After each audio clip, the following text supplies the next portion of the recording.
good looking, so refined.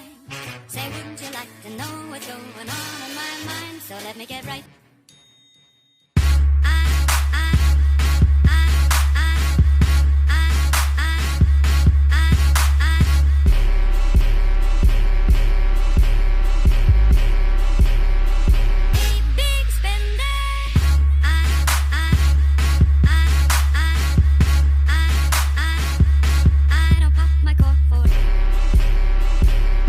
So today, ladies and gentlemen, we are in a 2015 Civic Si Coupe. This belongs to my buddy Tyler, who is a local friend of mine here in Richmond, Virginia, and he actually is an avid Honda enthusiast. He had a Honda EP3 before this car, which is kind of one of the oddballs of the Honda world, but unfortunately, it had a kind of a sad demise, and then after that he was like, you know what, maybe I'll just upgrade and get a new Civic Si. Now, the new Civic Si is almost kind of controversial, not in the way that it's a bad car, it's just so much bigger than all of the other Civics that have ever come out. And when you look at it, a lot of people saw the front end and they're like, that thing is hideous. Eventually though, people started doing stuff to it, like lowering it and putting better wheels like Tyler did. These wheels are gorgeous and they really enhance the car. And then the look kind of grows on you. I think it looks pretty fantastic and it just goes with it. You just have to lower it. You just have to, it's just part of it. It was like a rally car when he first got it. When it comes to the interior on this car, it screams modern. And what I mean by that is it has this very interesting, like triple screen deck setup. And so you have your main screen right here, which has your stereo, backup camera, and it even has a blinker camera. So it'll bring out that blind spot that you can't see and it'll bring it up on your screen here. Along with that, your tach is right here. Then your speedometer is up top. So it's this double deck kind of system. And you have a VTEC light and a power monitor for everything you need to know about your engine. So there is a lot going on in this car. The materials don't feel cheap for the most part, but overall, it's pretty nice inside. It's a fairly nice place to be. But when you first get in it, I feel like you have to kind of look like this a lot. But most of the time you're focused on the tach, so it doesn't really matter. So the first thing you kind of notice when you drive this car, it has the lightest clutch I have ever felt in a car, ever. It almost feels really assisted, if that makes sense. But the good thing is the shifter is just as light. So you get this kind of rubbery feeling, but when you want to get into it, VTEC. Ugh, screwed that up, but oh well. Yeah, right. Brakes are pretty good. Most SIs have a decent handling package. And for being front wheel drive, they've always kind of taken the front wheel drive and made it, well, usable. The car roughly makes 205 horsepower. It's a very pleasant 205 horsepower. You get that VTEC stereotypical growl that you get at the bottom. But the funny thing about Honda is how they have squeezed the ever-loving life out of the VTEC name in their marketing. In their marketing, it's like they take a wet rag and they squeeze it and they just put VTEC in front of everything. I mean, the car has a VTEC light, for God's sake. When you get into it, it just comes up, and it gives you a nice shift light, but it lets you know when VTEC's happening. You're like, I could kind of feel it, but thank you for letting me know. The only thing about Honda motors when you're not in VTEC, it just sounds like it's struggling. It almost has this voice of like, can we just please get to VTEC? It's this very low burr-y sound. If you listen real quick, it's just this murr, murr, murr, and then VTEC, and it has that higher pitch. I know this sounds like kind of a stupid thing to talk about, but sometimes it's the little things that make a difference. What I like what Tyler did, he put a bigger shift knob on the car, and it's a Mugen shift knob. So it's a kind of a aluminum shifter essentially, but the only thing that's coming to mind is if it was a hot day and the sun was coming in, and as soon as you get in the car, I feel like you'd like burn your hand. That would be so bad if you were just like driving along, and just done. You just toasted your palm. So this SI is on D2 coilovers, and what you notice about them is that it feels like springs. And I don't mean that in a negative way. It feels like the car should have came like this from the factory. You go over bumps and it handles it like a champ. And there's a little bit of camber in the back, but it's natural. It's not on purpose. And you'd think that would make things rough with a little bit of stretch on the wheels as well. But when you go over bumps, it's gravy. Nothing ever disturbs you. There's no creak or rattle that's like that jarring feeling. Now, probably the biggest thing about the SI that people don't like anymore is how much bigger they have gotten. With the times, they've gotten safer, they've gotten bigger, they're heavier. And so that 200 something horsepower that you have in the car, a lot of people think is not even relevant anymore because the weight is there. You know, the big appeal of Hondas back in the day is because of how light they were, and when you take away that aspect, you know, what's left? Well, you get a lot in return. You get a much nicer interior. You have seats that are actually usable, even though it's a coupe. There is a 4-door of this version, but the coupe looks so much better in my opinion. Oh! And that, kids, is why a lot of people don't lower their car.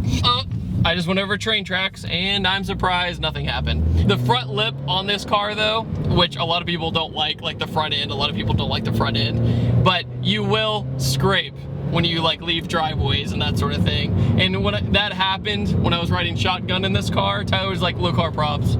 Just the way it is. With stance cars, I'm not saying that this car is stanced per se, I just think that there's a limit, if that makes sense. This is right on the brink. I feel if it was any lower, it would almost just be a problem and maybe rub and all that shenanigans. But we're right at the point of where it looks really good and it also handles really good. So actually using coilovers for what they're made for doesn't sound tragic to me.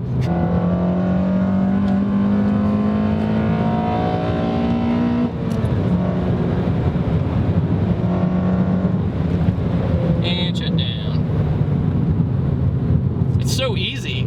That's like the best way to put it. Like with the light clutch, the light shifter, the only thing about the shifter, since it is so light, it's almost this kind of odd squishy feeling. Like, not that it's a bad thing, it's just something to get used to, but I'm really used to very notchy shifters. So when I use this, it's just like bonk.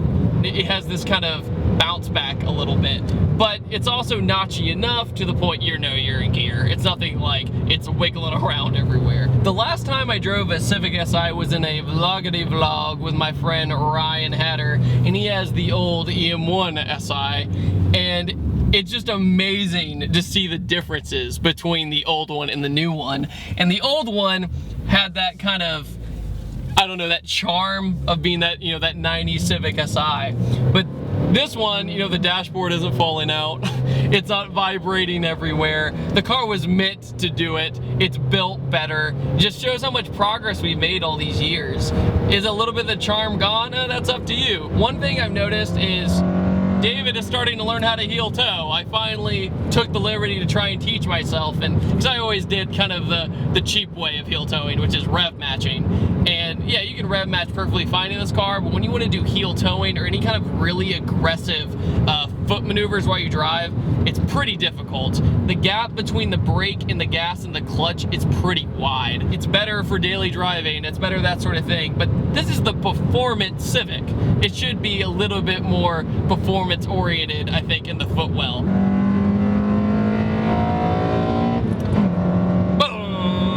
So the car, like when you get into the next gear, it almost like isn't happy, it feels like. When you get into the next gear, it's just like, aww, we're not in VTEC anymore, aww.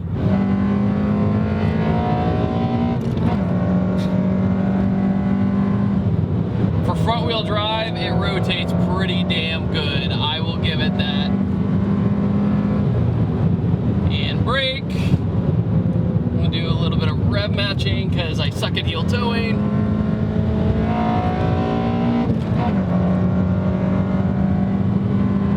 All right, I'll shut it down. Give it a break. When it comes to different driving modes, you know, say a sport mode or a performance mode or any of that, there's none of that. You just hit a button, traction control off. That was pretty much good enough for me.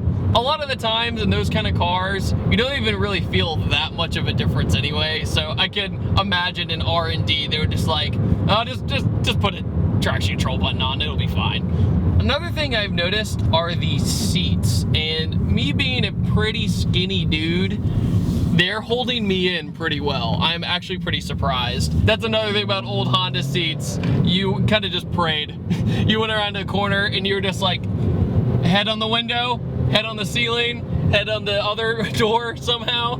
It was miserable. But these, they're comfortable. I could do a long trip with them, and they hold me in place. I'm gonna just do my hold me in place dance because it's stopping me here and here, which is very good for going around corners. Because when you have good seats in a car, even that's why a lot of people invest in nicer seats with harnesses and things, is because you become almost a better driver with better seats because you don't have to grip onto the steering wheel as much. So when you go around a bend, you can focus on just driving instead of holding on for dear life. Traction control is now off.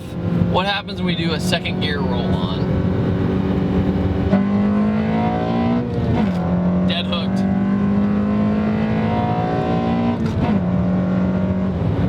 This might make me sound crazy, guys, but I almost wanted it to spin. You know, like, there was always that kind of fear factor when you had a Honda with front wheel drive and some power. It spun a little bit, and then you would just be like, oh, wait, got it, and it would hook. But this, the engineering is so much better, and it's heavier, and that's probably the reason why it dead hooked. But no, it handled itself very well, and not spinning is a good thing. I'm not saying it's a bad thing. It's just, I was expecting it to, and I was like, well, that was anticlimactic. And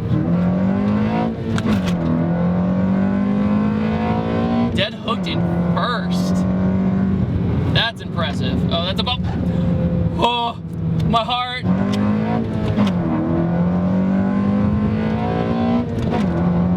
Me. Basic breakdown of the Civic Si. It's a fun car. It's a very nice car inside. It's fun, but I do feel as though a lot of people will go towards the EM1 if they want something more thrilling. But as a complete package, this is a fully loaded Civic Si. And I have to say, I'm very impressed with the backup camera, the blinker system where you can see through blind spots through your screen. All right, guys, I want to thank you so much for watching this quick little review video. I want to thank Tyler so much for letting me drive his beautiful new Civic Si. And tell me in the comment section below what you think about the new Honda Civic Si. Some people hate it, some people love it, but I'd love to hear your opinion. So I will see you guys next time, and take it easy. Have a great day. Woo! So what happened after the review, Tyler? Indention in plastic. It's great. Hello. That is funny. I didn't do it. I left it like that. Like it, it's literally the shape. It was like that before? No, it's like, whoop, and then it was like that before. Craigslist said so.